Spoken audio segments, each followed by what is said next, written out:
हैं जिनका प्रभाव हमारे लिए जरूरी है, ठीक ना।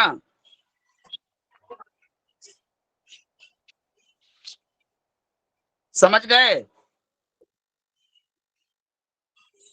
हाँ या ना भगवान बोलिए। जी गुरुदेव जी।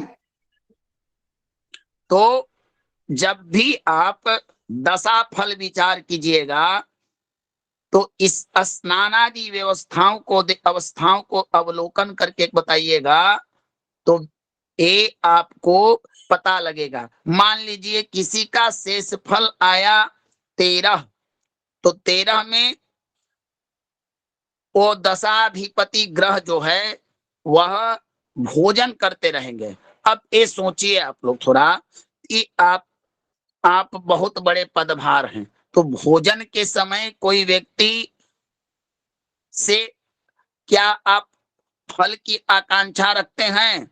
बोलिए। जी गुरुदेव।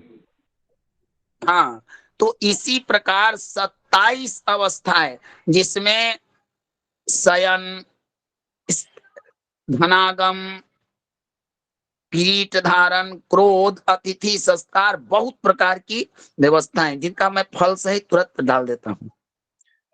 अच्छा, तो ये आप लोग को समझ में आ गया ना? जी गुरुदेव। जी चलिए गुरुदेव जी। चलिए, इसका मैं फल राहुल जी हैं क्या कक्षा में? सतीश जी वगैरह कोई है भगवान? जी गुरु जी आदेश करें प्रभु। गुरुजी भगवान 22 के बाद छूट गया।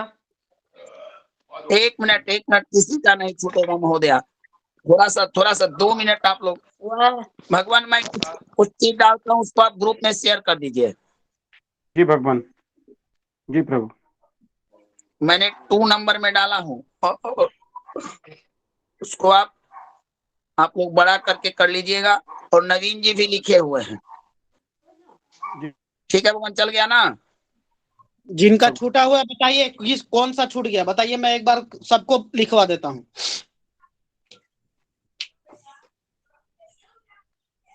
नहीं तो गुरुजी को दूसरा चर्चा करने दीजिए।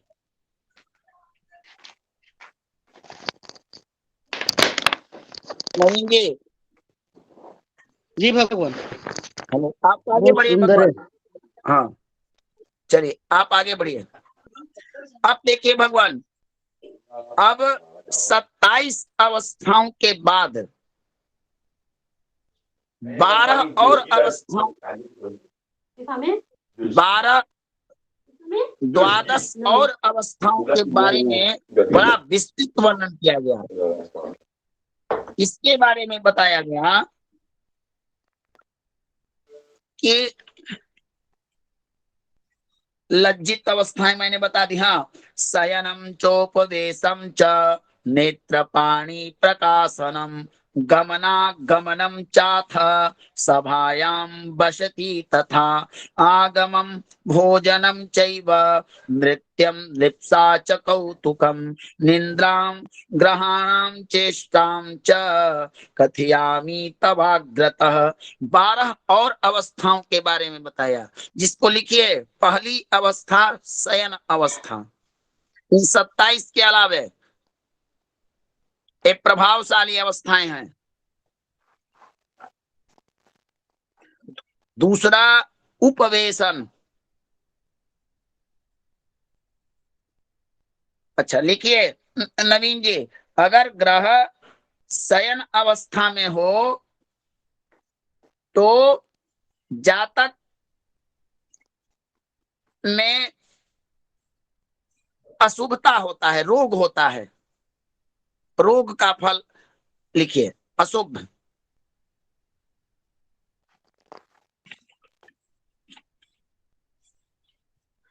दूसरा भगवान,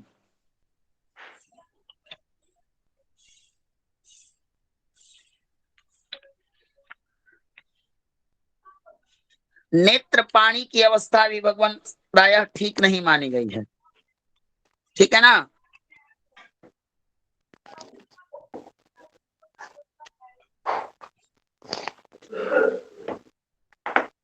दूसरा भगवान उपवेशन बताया सर।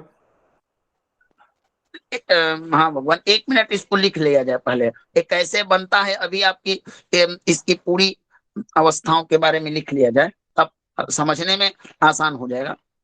चलिए, उपवेशन अवस्था हो गया भगवान। जी उपवेश। हाँ, उपवेशन।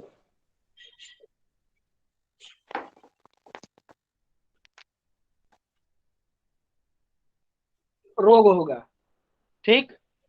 हाँ, उपवेशन अवस्था, उपवेशन अवस्था में ग्रह असत्य भाषण, धर्महीन इत्यादि बनाता है।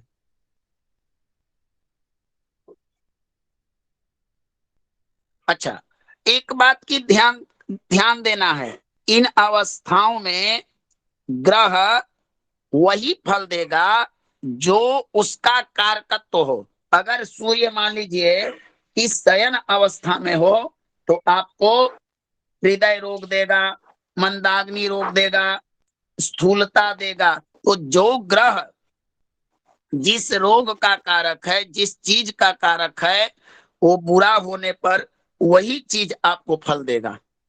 ठीक है ना। चलिए, नेत्र गुरुदेव पाणी तीसरी।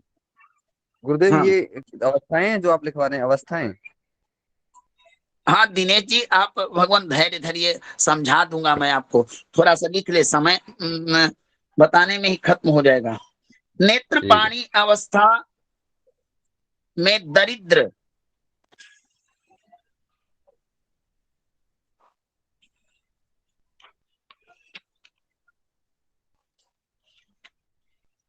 ठीक है भगवान।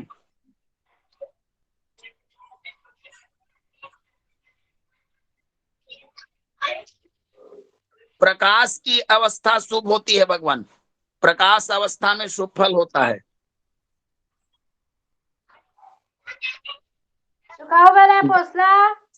गमन की अवस्था भी शुभ होती है।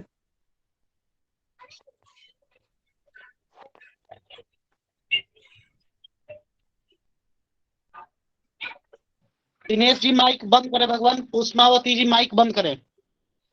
प्रकाश के बाद क्या गुरु जी ने कहा? 1 मिनट पुष्पावती जी, सारे चीज डाल दी जाएंगे, आप लोग थोड़ा धैर्य धरिए भगवान। हो गया नवीन जी। भंडारी जी, आगमन, आगमन की अवस्था भी शुभ शुभ होती है। पुनः एक बार स- बताएं भगवान, पुनः एक बार। गमन, गमन की अवस्था भगवान, गमन, गमन अवस्था वाला ग्रह शुभ माना गया है, राजगृह में ले जाता है, लक्ष्मी से पूर्ण होता है। फिर यही फल आगमन अवस्था में होता है। सभा निवास भी शुभ, ज्यादा ना लिखते हुए शुभ शुभ लिखते चलिए।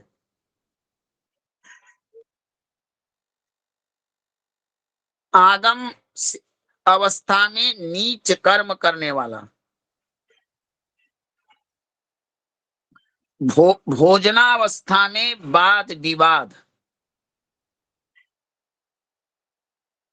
और नृत्य लिप्सा माने नृत्य नृत्य अवस्था में हो तो वाहन, रत्न, पुत्र, मित्र इत्यादि सब देता है, शुभ है। कौन सी अवस्था?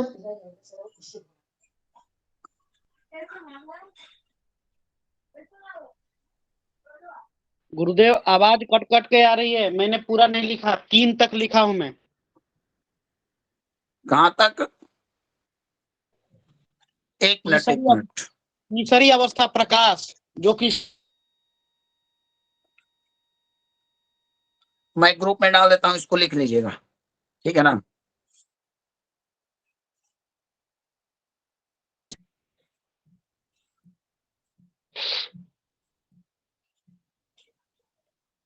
चलिए, ग्रुप में डाल दिया भगवान,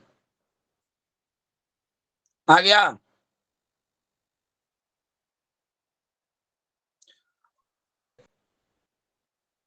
फल भी बताऊंगा, आप लोग धैर्य धरें। इसको साधन कैसे करना है पहले ये समझे। ये अवस्थाएं बड़ी जरूरी अवस्थाएं होती हैं।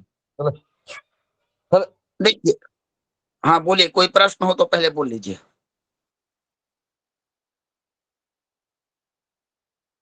कोई प्रश्न है भगवान? भगवान कोई प्रश्न? नहीं गुरुदेव, कोई प्रश्न नहीं है अभी। देखिए, सामान्यतः इन अवस्थाओं के लिए गणित किया जाता है। तो गणित में पढ़ने का मतलब है कि भगवान थोड़ी हम लोग को ऐसे, इसका एक सूत्र होता है कि अगर ग्रह शयन अवस्था में हो तो जहां बैठता है, मेरी बात को, सिद्धांत को समझिए, अगर ग्रह शयन अवस्था में हो तो वह जिस स्थान पर बैठे उस भाव के फल को वृद्धि करता है। देखिए इस सिद्धांत को, नवीन जी लिख लिए भगवान। लिख रहे हैं भगवान, लिख रहे हैं। अगर ग्रह शयन अवस्था में हो तो जहां जहां बैठे उस भाव के फल को बढ़ाता है।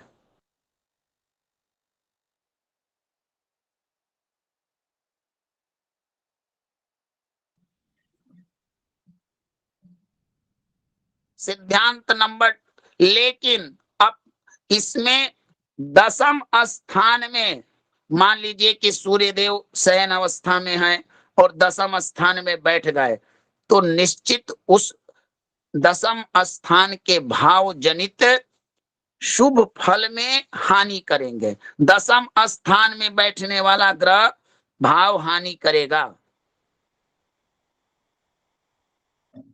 हो गया भगवान?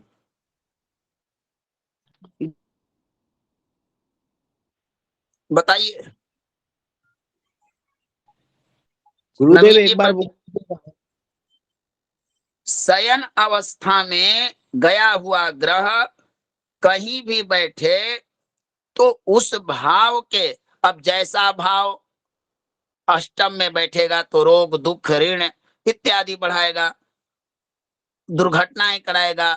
छठे में बैठे तो जिस भाव में बैठे शुभाशुभ में उस भाव जन्य फल को बढ़ाएगा, लेकिन दशम में बैठकर हानि करेगा। ठीक है ना? समझ में गए कुंदन जी? समझ गए जी कुंदन गुरुदेव। जी? हाँ। गुरुदेव जी। दूसरी, अगर ग्रह भोजनावस्था में हो, विशेषता इसमें लिखिए भगवान कि भोजन अवस्था में पापग्रह, माइक म्यूट। भोजन अवस्था में सदैव पाप फल देता है और समस्त भाव का नाश करता है। ऐसा ग्रह छठा, आठवां, 12वें के लिए शुभ माना जाता है, क्योंकि वहां से होने वाले बुरे फलों का नाश करता है।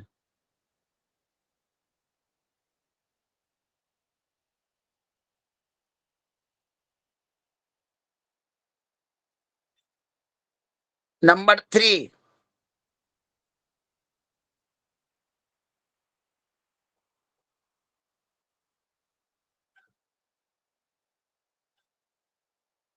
बोलो भगवान। जी भगवान बताइए।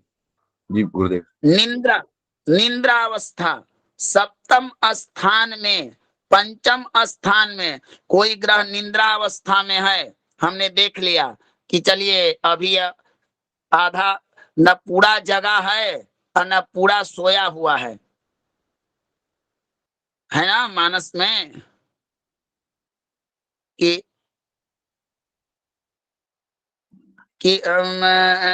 ऐसा ग्रह कि राम राम कहिजे जमुआही तिनहि न, है ना ऐसा कुछ? जब पाप भाई पुण्य लोग जमुआही। समझते कौन हैं। समुआई? हाँ। जी गुरुदेव जी जी। तो भगवान जब निंद्रा अवस्था में ग्रह सप्तम स्थान, पंचम स्थान में सदैव शुभ देता है।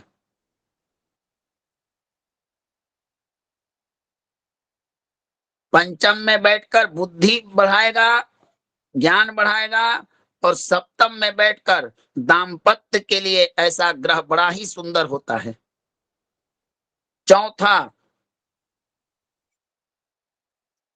मृत्यु स्थान में या निंद्रा शयनावस्था में ग्रह दुर्घटनापूर्ण मृत्यु का सूचक देता है। इसका अर्थ हुआ कि अगर कोई अष्टम स्थान में ग्रह बैठा हो और वह नींद की अवस्था में हो, सो रहा हो, तो जब उसकी दशाएं आएगी, अंतर दशाएं आएगी, प्रत्यंतर दशाएं आएगी, तो दशा के बाद अंतर, अंतर के बाद प्रत्यंतर और अन्य दशाओं का दिनों अवधि पर प्रभाव होता है। लेकिन दशा, अंतर दशा और गोचर का जब योग होगा तो निश्चित ही दुर्घटना कराएगा आपको, और दुर्घटना भी ऐसा होगा जो मृत्यु का सूचक होगा। लिखिए इसको, माने निंद्रा शयन अवस्था में बैठा ग्रह दुर्घटनापूर्ण अष्टम में देता है।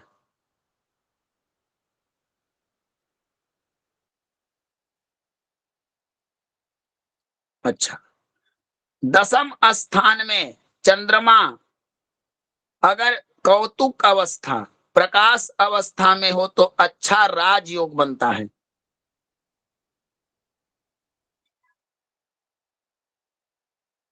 और दसम स्थान में कोई भी ग्रह भोजन, शयन, निंद्र, ये तीन प्रकार की अवस्थाओं में हो तो वो खराब माना जाता है।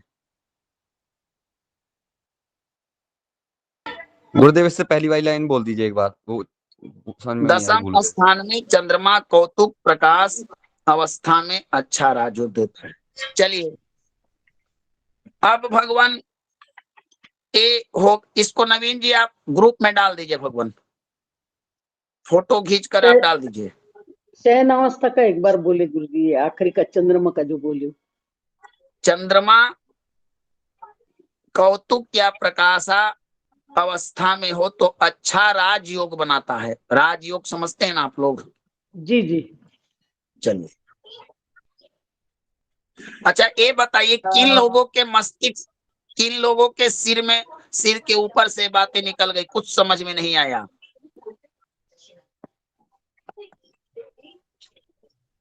कोई व्यक्ति हाथ उठाकर बताए कि हमें कुछ भी समझ में नहीं आया। ऋषि जी चलिए, और कोई?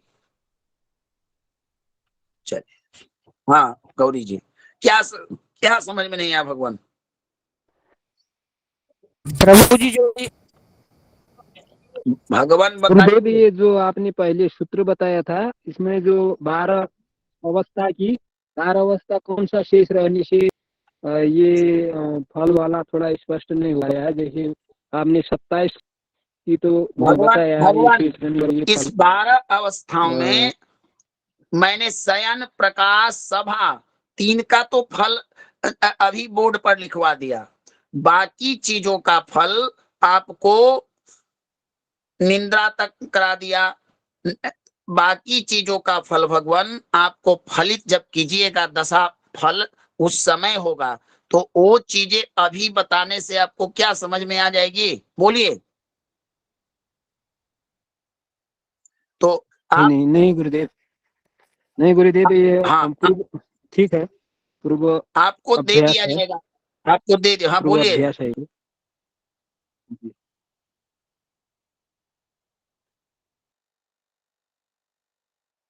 पुष्पावती जी बोलिए।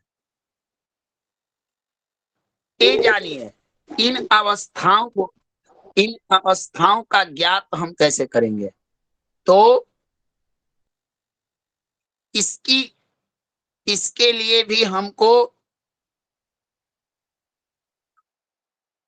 अब आपको ये देखना होगा,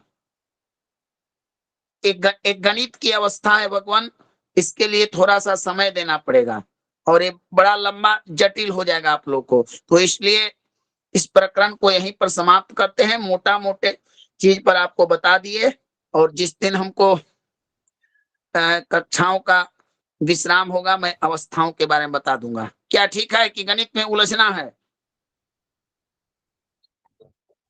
नहीं गुरुदेव, गणित हमें तो बता फलादेश दीजिए। सिखाइए, जो नॉर्मल जो फलादेश होता है। चलिए, आज आज ज्यादा कुछ आपका नहीं। प्रायः अवस्था पूर्ण हुआ।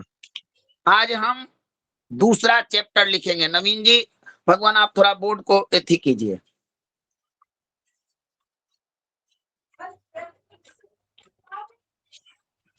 नवीन जी हैं?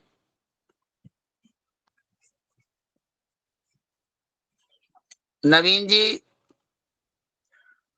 आप लोग ये बताइए कि मित्रता कितने प्रकार की होती है वास्तविक जीवन में, ज्योतिष में नहीं।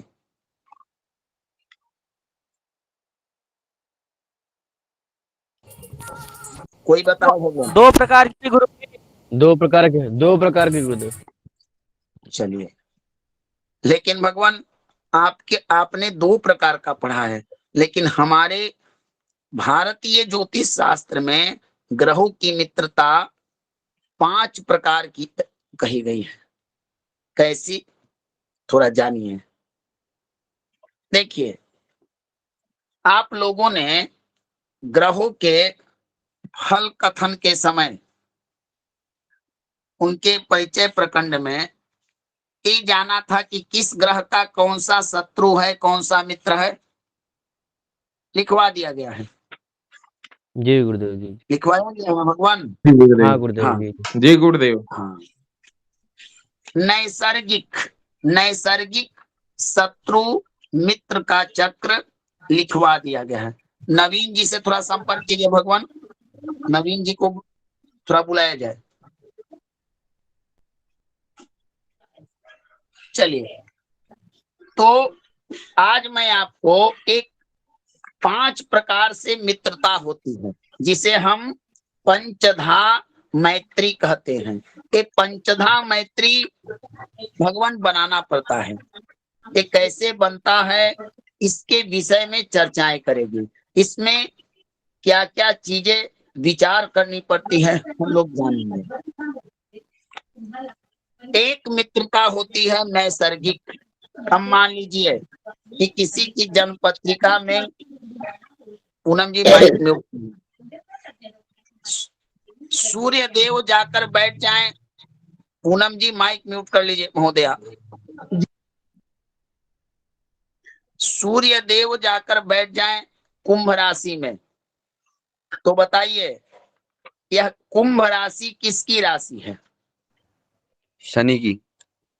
शनि की। बहुत सुंदर, बहुत सुंदर।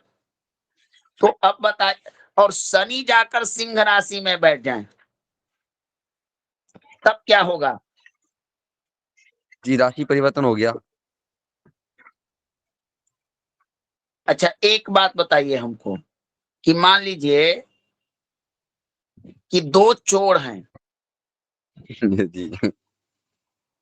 तो एक चोर है जो रात्रि में चोरी करता है और दिन में साधु बनकर समाज में उसकी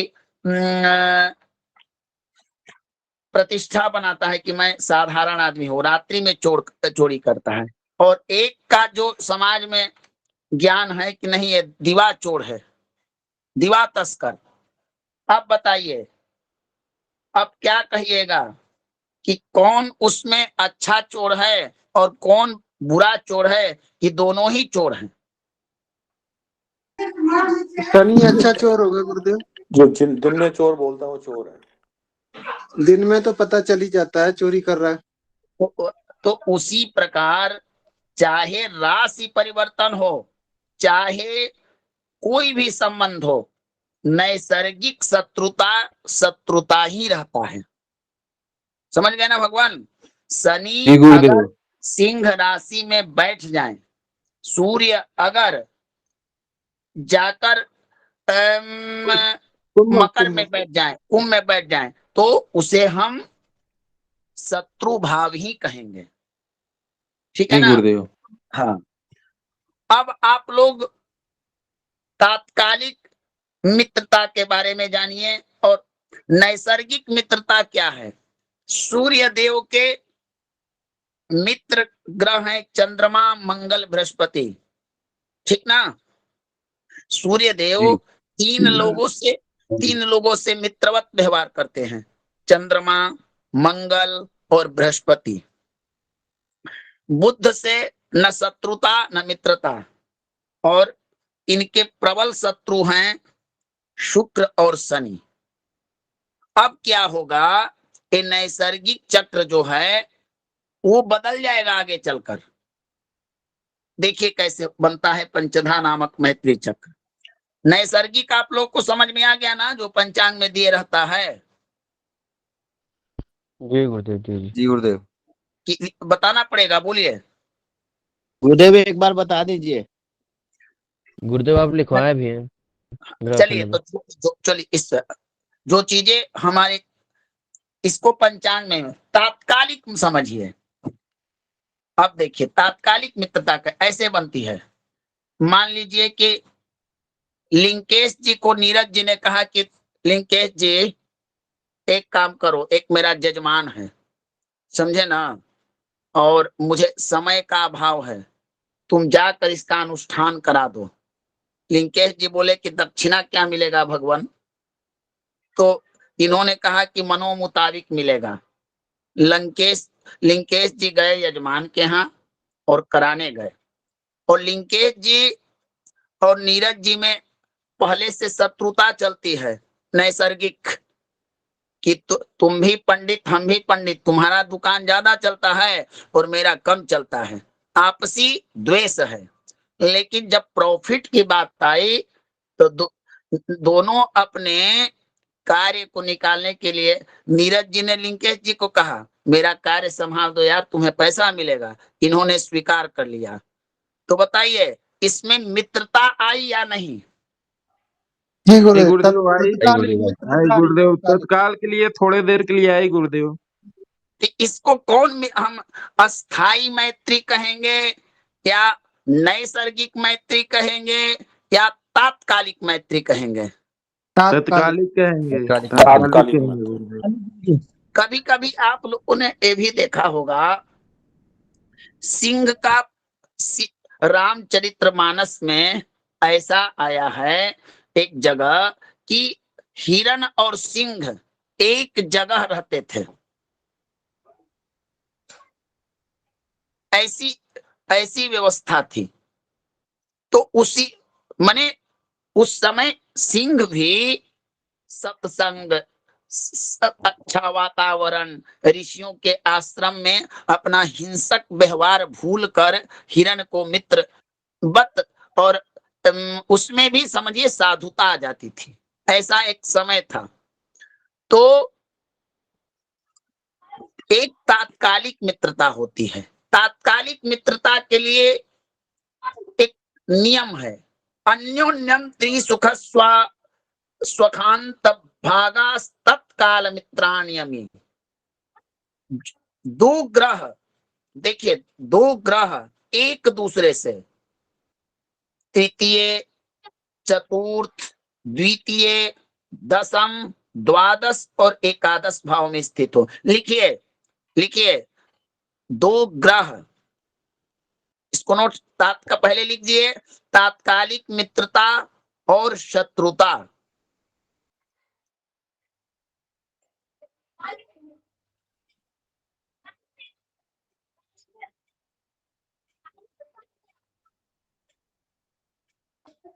जी गुरुदेव। दो एक एक शब्दों को लिखिए, बीच में कोई प्रश्न ना करें तो मैं आज पंचधा मैत्री खत्म कर दूंगा। मेरे पास 30 मिनट समय है। चलिए, दो ग्रह यदि परस्पर एक दूसरे से, नवीन जी हैं भगवान?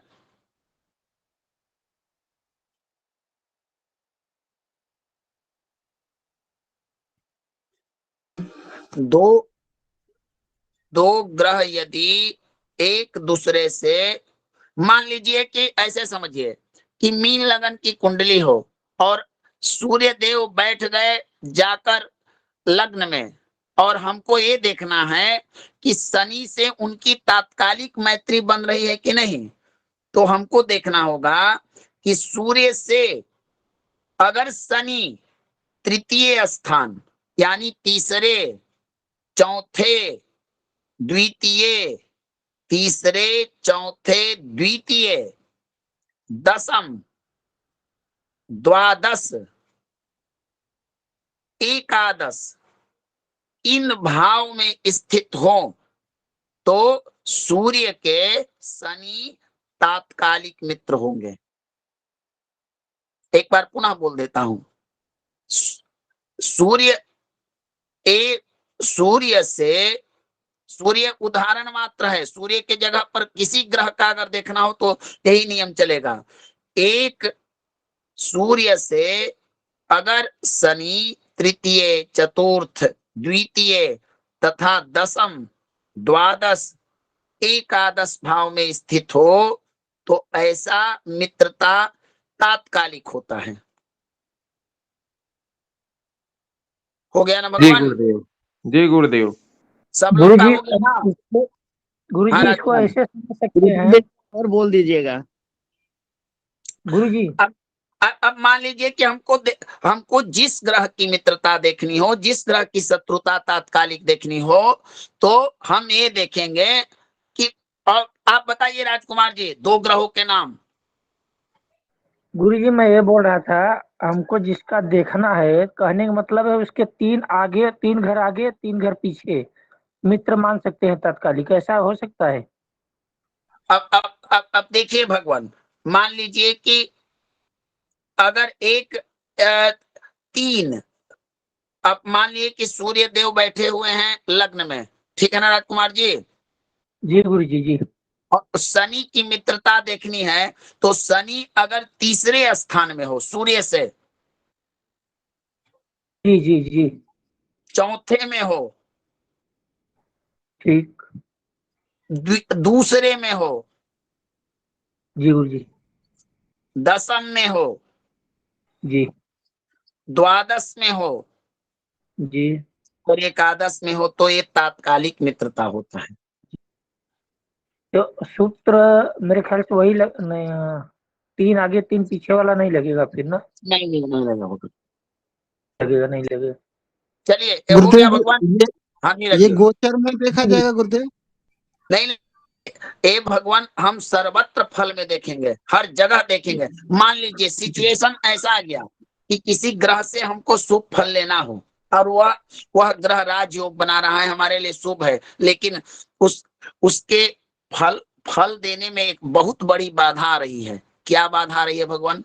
कि वह शत्रु के घर में बैठा है। तो हम लोगों ने पढ़ा है ज्योतिष में, चाहे सब लोगों ने, स्थान बल प्राप्त करने के लिए ग्रह का मित्र क्षेत्री होना जरूरी है। पढ़ा है आप लोगों ने ना? जी जी। हाँ, तो तब क्या करेंगे इस सिचुएशन में?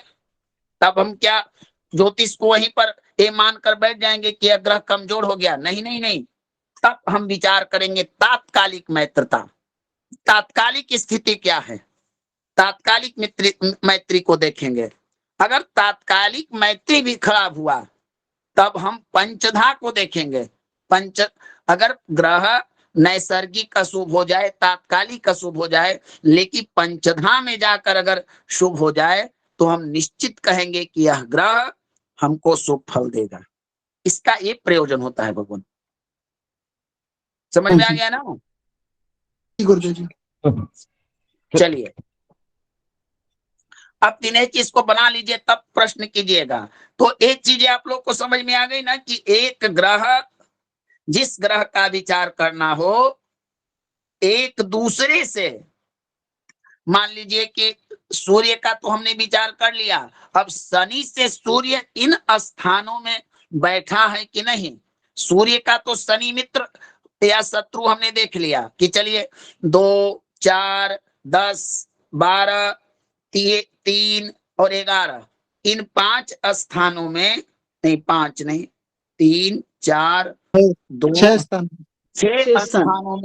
6 स्थानों में बैठने पर सूर्य को शनि से मित्रता होती है। लेकिन क्या शनि से भी तो हम जोड़ेंगे सूर्य के साथ कैसा संबंध है? बोलिए। जी गुरुदेव, जी गुरुदेव। तो एक होता है भगवान। तो एक क्लियर हो गया ना? जी गुरुदेव। किसी का छूटा हो तो बोलिए, बोल देता हूं। जी गुरुदेव क्लियर हो गया। चलिए अब एक और आप लिखिए, पंचधा मैत्री।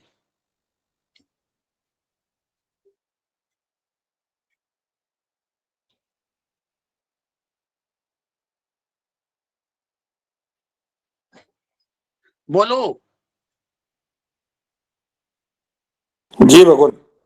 अब देखिए, कोई ग्रह अगर एक कैसे बनता है, नैसर्गिक मित्र हो। नैसर्गिक बताइए, हम किस ग्रह का विचार करें? एक ग्रह का आप लोग बताइए उदाहरण। सूर्य का सूर्य। गुरुदेव। सोलिए, सूर्य के नैसर्गिक मित्र कौन है नीरज जी? एक कोई बता दीजिए। चंद्र मंगल शुक्र बृहस्पति। शुक्र शनि गुरुदेव शत्रु है। मित्र चंद्र मंगल बृहस्पति हैं मित्र। उदय जी, हाँ जी मैं जी जी जी। मैं लड्डू का नाम पूछ रहा हूं और आप हमको खटाई बता रहे हैं।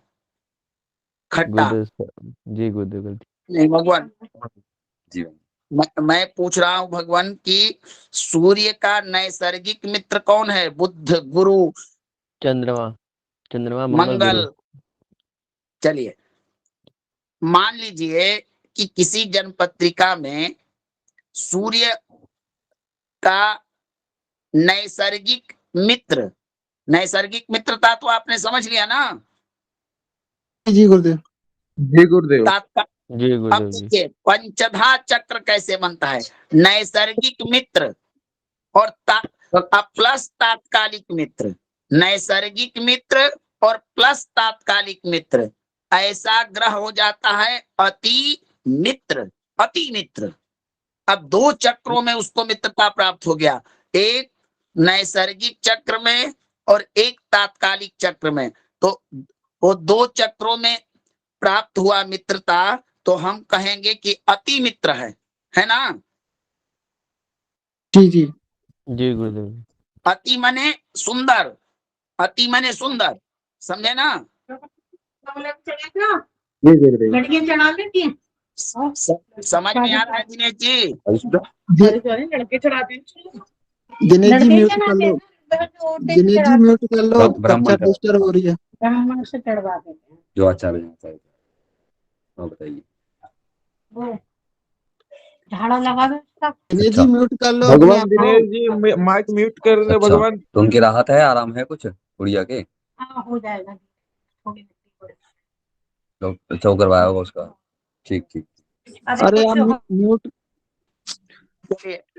भगवान आप लोग को समझ में आ रहा है या पुनः पुनरावृत्ति फिर करवाइएगा? अभी बोल दीजिए, नैसर्गिक आ रहा मित्र। है गुरुदेव। हाँ, सब लोग बताइए रीझन कर ताकि मैं समझूं कि आप लोगों को समझ में आ रहा है। चलिए, बहुत सुंदर बहुत सुंदर बहुत सुंदर आ रहा है। चलिए, हाँ तो देखिए, अगर ग्रह नैसर्गिक मित्र बन जाए और हमने तात्कालिक अभी जो बताया उसमें भी मित्रता हो जाए, तो ऐसे ग्रह को क्या कहेंगे हम? कौन मित्र? अति मित्र। अति मित्र। अति मित्र लिखिए इसको, अति मित्र। नैसर्गिक प्लस तात्कालिक मित्र बराबर अति मित्र। हो गया क्लियर?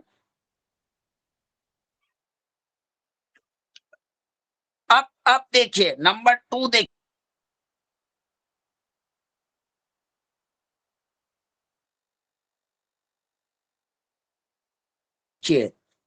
मान लीजिए कि सूर्य के बुध देव, सूर्य, बोलिए बोलिए लिंकेश जी, राजकुमार जी। गुरुदेव क्या चीज गुरुदेव? सूर्य देव के बुध क्या है? सम है गुरुदेव, सम है सम।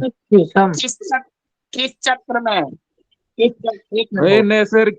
नैसर पंचधा में गुरुदेव, पंचधा मैत्री में और नैसर्गिक में सम है।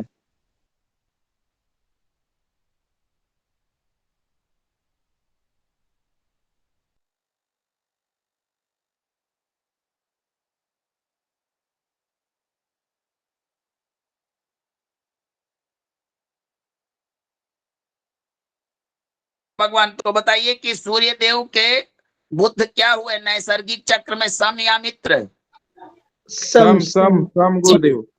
अगर अगर मान लीजिए कि तात्कालिक सिद्धांत से अगर मित्र बन जाए तो नैसर्गिक प्लस तात्कालिक मित्र बराबर ऐसा ग्रह मित्र हो जाएगा, मित्र हो जाएगा। जी जी जी समझे ना? हाँ, गुरुदेव मित्र हो जी जाएगा। गुरुदेव। देखिए देखिए बदल गया ना चक्र।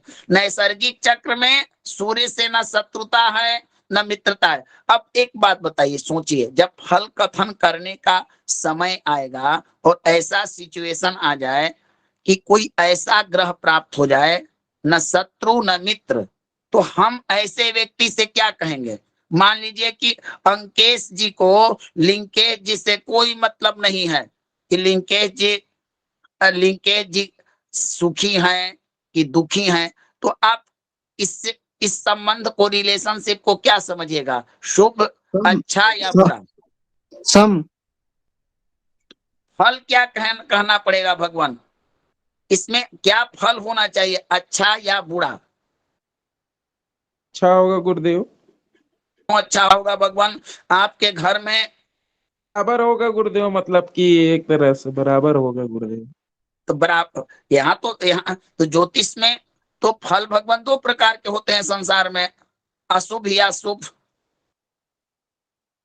बराबर क्या होता है बोलिए? गुरुदेव सम सम मतलब तो मतलब वही होता है गुरुदेव, जो न मित्र है न शत्रु है, तो गुरुदेव न न तो कुछ शुभ कुछ देगा। जब बनेगा तब न देगा गुरुदेव, वो मित्र बनेगा तो मित्र देगा, और शत्रु बनेगा तो शत्रु हमको अशुभ देगा। लिंकेश जी, हमको अंकेश जी से कोई मतलब नहीं है, ना हमको जानते हैं, ना पहचानते हैं, ना बनते हैं, ना वो हमसे भी कोई मत। तो आपके यहाँ क्या हो रहा है, कहाँ है आप, हमको मतलब नहीं। इससे हम क्या अपेक्षा रखें, शुभ या अशुभ का? बोलिए। ये अपेक्षा नहीं रहेगा गुरुदेव, तब जानते ही नहीं है तो कहाँ से रहेगा। लेकिन भगवान कुछ ग्रंथकारों ने विशेष सिचुएशन पर शम ग्रहों को भी अशुभ ही माना है, समझे ना? गुरुदेव जी गुरुदेव।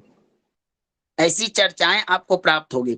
तो देखिए, अब वहां पर समग्रह और यहाँ पर हो गया तात्कालिक मित्र, तब क्या कीजिएगा इसको फल कथन में? मित्र गुरुजी। मित्र मित्र गुरुदेव बन गया। अब मित्र बन गया तो अब हम आशा करेंगे तात्कालिक मित्र बना। नीरज जी ने आपको पूजा दिया, तो चलिए उस समय आपको लाभ मिला, तो नीरज जी आपके मित्र हुए ना? जी गुरुदेव। नीरज जी से आपको प्रतिदिन कोई मतलब नहीं है। नीरज जी चंडीगढ़ में हैं, आप कहीं हैं, नीरज जी क्या क्या कर रहे हैं, नहीं कर रहे हैं, नीरज जी आपसे ना फोन करते हैं ना बात करते हैं। लेकिन एक दिन ऐसा सिचुएशन आया कि किसी कारण से नीरज जी को आपको याद आ गया, या आपको नीरज जी के आपको लाभ करवा दिए। उस समय जो मित्रता बनी वो कौन सी मित्रता बनी? तात्कालिक मित्रता गुरुदेव। तो चलिए समझ में आ गया ना अब? जी गुरुदेव। तो नैसर्गिक सम प्लस तात्कालिक मित्र, ऐसा ग्रह मित्र हो जाता है, ठीक ना? गुरुदेव चलिए तीसरा नंबर, अब कोई ग्रह नैसर्गिक शत्रुता प्राप्त कर ले लेकिन तात्कालिक मित्र बन जाए, यानी कि उस ग्रह, मान लीजिए कि सूर्य से शनि अगर हो जाए, सूर्य से शनि तृतीय बैठ जाए, चतुर्थ बैठ जाए, द्वितीय बैठ जाए, दशम बैठ जाए, द्वादश बैठ जाए तात्कालिक चक्र में, तब हम क्या कहेंगे उनको कि वो शत्रु हैं? नहीं। अगर नैसर्गिक चक्र में कोई ग्रह शत्रु हो और तात्कालिक चक्र में मित्र बन जाए तो ऐसा ग्रह सम हो जाता है, ठीक ना? जी गुरुजी जी। जी गुरुदेव। गुरुदेव। समझ में आ गया ना? जी जी जी। अब देव अब देखिए, नैसर्गिक सम हो लेकिन तात्कालिक शत्रु हो, यानी कि उस ग्रह से तृतीय, चतुर्थ, द्वितीय, दशम, द्वादश, एकादश भाव में ना बैठे, तो ऐसा ग्रह शत्रु होता है, ठीक ना? गुरुदेव। अच्छा, एक बार दोबारा बोल देना गुरुदेव अब वाली लाइन। गुरुजी एक बार और समझ में नहीं आया। समझ में नहीं आया गुरुदेव। जैसे मान लिए कि नैसर्गिक चक्र में वह सम हो, सम मान लीजिए कि सूर्य जो है बुध को सम मानते हैं, लेकिन तात्कालिक चक्र जब विचार कर लगे कि सूर्य से बुध कहाँ बैठा हुआ है, तो हमको देखने से पता चला कि अरे यार ये तो गड़बड़ हो रहा है, बहुत बड़ा घोटाला हो रहा है। बुध देव तो तृतीय, चतुर्थ, द्वितीय, दशम, द्वादश और एकादश भाव में बैठे ही नहीं है सूर्य से। तब तो इन स्थानों के बाहर बैठेंगे तो शत्रुता हो जाएगी, है ना। जी समझिए, गुरुदेव। समझिए। तब पंचधा 5 प्रकार की मित्रता में हम इनको शत्रु मानेंगे, समझे। जी गुरुजी जी। अब पांचवा, अगर नैसर्गिक शत्रु हो जाए अब प्लस तात्कालिक शत्रु हो जाए तो ऐसा ग्रह अति शत्रु बन जाता है। क्या हो जाता है? अति शत्रु।